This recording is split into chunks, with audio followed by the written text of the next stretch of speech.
Hi, I'm Tara Seals, Senior Editor with ThreatPost, and I'm here with Josh Zelonis of Forrester Research. He's a Senior Analyst over there. Welcome, Josh. Thank you very much for joining us. Thank you for having me. And I know that before we kind of kicked off our video interview here, you had mentioned that you've been seeing a trend of companies actually paying the ransomware when they get hit by an attack, or paying the ransom when they actually get hit by an attack. So I thought that could be a really interesting place to start our conversation. If you wanted to tell me a little bit about what you're seeing there. Yeah, absolutely. So one of the trends that I've been hearing about more and more is that insurance companies are actually starting to pay their ransoms because it's costing them less than going and doing the remediation, going back to backups, which may or may not even exist.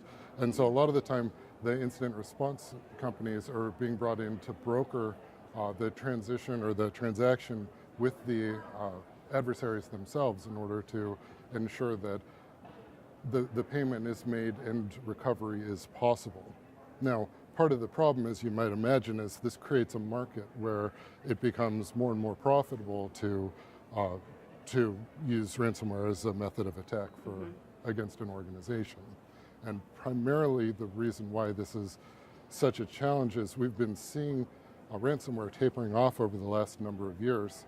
And now that it seems that we're starting to create a market, I expect that we'll see that turn around and start increasing again. I was going to say, so ransomware has definitely dropped off if all the reports are to be believed in the past year or so. So dovetailing with the price of cryptocurrency also going down, right? Yes. So so the volume in terms of this wave stemming from insurance companies paying this, you expect that could actually overcome those economic barriers for cyber criminals. Absolutely. And the other issue that's extremely dangerous about this is if you go in and you respond and you aren't able to, or let's say you respond and you make the payment and then you are able to recover your files, that doesn't necessarily put you in a better position, and there's no reason for the cyber criminals not to come right back. I was going to ask that. So do you think that they share intel the same way the defenders share intel in terms of, hey, these guys are wide open, they pay, they're pretty easy to compromise? Do you think that sort of conversation happens on the dark web? Or? That is definitely a conversation that I've heard happens, Really? that people are cognizant of who's paid in the past and are going and targeting those organizations again. Now, an interesting other trend that we're seeing is that a lot of these ransomware outbreaks, they're not new breaches. And so what we're seeing is that adversaries are getting into a network and they're not being detected for a period of time while the adversary goes and figures out where the goods are, so to speak, and gets to know the organization. And by that means, they know what they can get from the organization because they know what their capabilities are. Now, so do they use that recon for other purposes, not just maybe the destructive ransomware attack that basically tells the company, hey, I'm here, I'm in your network, do something about it.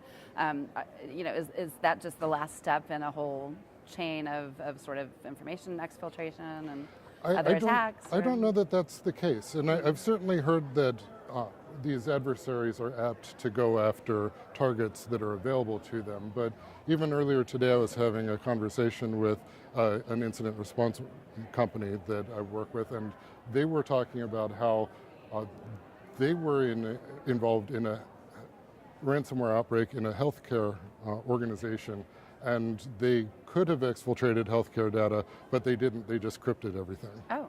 And so I don't know if that's good news or bad news, but it certainly seems like there's expertise within the adversaries that they have, and they know what they're able to move and what they're able to commoditize. And so I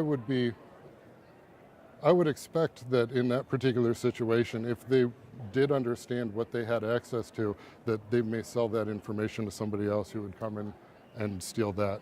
Interesting. Okay. Yeah. So that's one major kind of new trends when it comes to sort of corporate security. What are some of the other things that you're seeing? Is there anything sort of vertical specific or anything around IoT that sort of looming and maybe not that known? IoT is definitely the next avenue for attack. And it's interesting because as you walk around the expo, you'll see that a lot of the endpoint protection vendors, they're they're really reaching a maturity as far as what their ability to do detection and response is. Using the MITRE ATT&CK evaluation that happened recently is a perfect example of it. Now, what you run into when you start getting into IoT environments is you're not able to go and deploy these endpoint agents on these PLCs, and so then you don't have that measure of attack.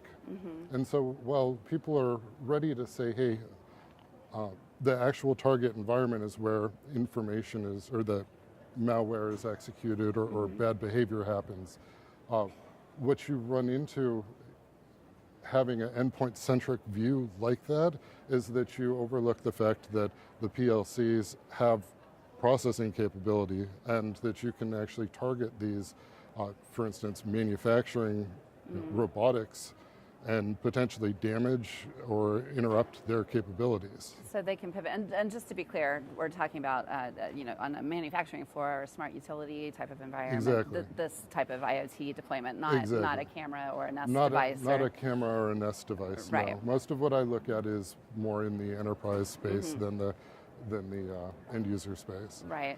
So a lot of those networks are what we call operational technology, right? So Yes. and they operate slightly differently from our typical IT environment, right? So this is do you find that the companies that are implementing these IoT devices, do they have a sense of the security requirements that come along with it, or?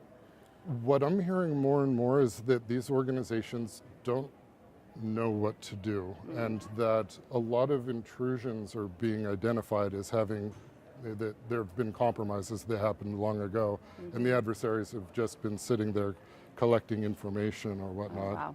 And so it's difficult because people don't really know how to solve this problem. They don't know what type of vulnerabilities to patch, and it becomes it becomes important to understand and be able to quantify what the risk is to the organization, because it's extremely quantifiable how much it's going to cost to shut down the plant for X amount of time to, for instance, deploy a patch. So it's outcomes, right? Basically, they're worried about outcomes and impacts. Exactly. Right? And so you would advocate taking a risk management approach to this rather than... I think that you have to. And I would add that what I'm hearing is that most organizations would be well served to add additional monitoring to their environments in order to surface these adversaries that are already there. And do you get a sense of just how endemic this is? Do you feel that there's a large adversary base that is interested in critical infrastructure and utilities and smart manufacturing and these types of environments? So based on the conversations that I have, the majority of there's only really let's say a handful of adversary groups that are going after these after these large, OT environments, but these are sophisticated and well-funded. They tend to be more from the nation-state so persuasion, if you will. The big boys. Right. But what's going to happen over time is that those capabilities are going to become more and more commoditized, and then once we see that in the with the cybercrime sector, that's going to be scary. So that democratization of the tools used, of the capabilities, there, absolutely. And obviously that's more attractive the bigger the threat surface gets, right? So the Yes. more IoT devices, it's just this self-perpetuating cycle. That's scary, Josh. That's very scary. Let's see. Is there anything else that, in terms of sort of looming trends that aren't often talked about or maybe don't get enough notice, that you think is worth touching on? Mobile is one that I see is a little bit farther out. And it's interesting because I see us 5 years or 10 years from now not having laptops anymore. We've seen the demos where somebody will throw their phone on a hot plate and then they'll be able to have the screen come up on their monitor and use the keyboard and mouse. And the processing power that we have in our phones is amazing. If you think about the phone in your pocket, it certainly has more capability than my first computer did. And so the value of compute, if you will, is high enough that when we were looking at things like cryptojacking, for instance, that was commoditizing compute. Like there's absolute value that you can associate with that compute.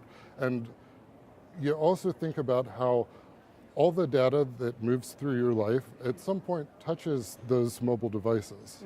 And so while this is still part of the story of IoT, it's not the OT side, it's more of the, where is everything else? And I expect we're going to see more sophisticated attacks that are going to become more and more, if you will, scary in the overall outcomes that we see. Interesting. Okay. Well, I think we have to leave it there. We only have a short amount of time, but thank you very much for joining me. Absolutely. And again, I'm Tara Sales with ThreatPost. I'm here with Josh Zelonis with Forrester Research. Thank you very much. Thank you. Take care.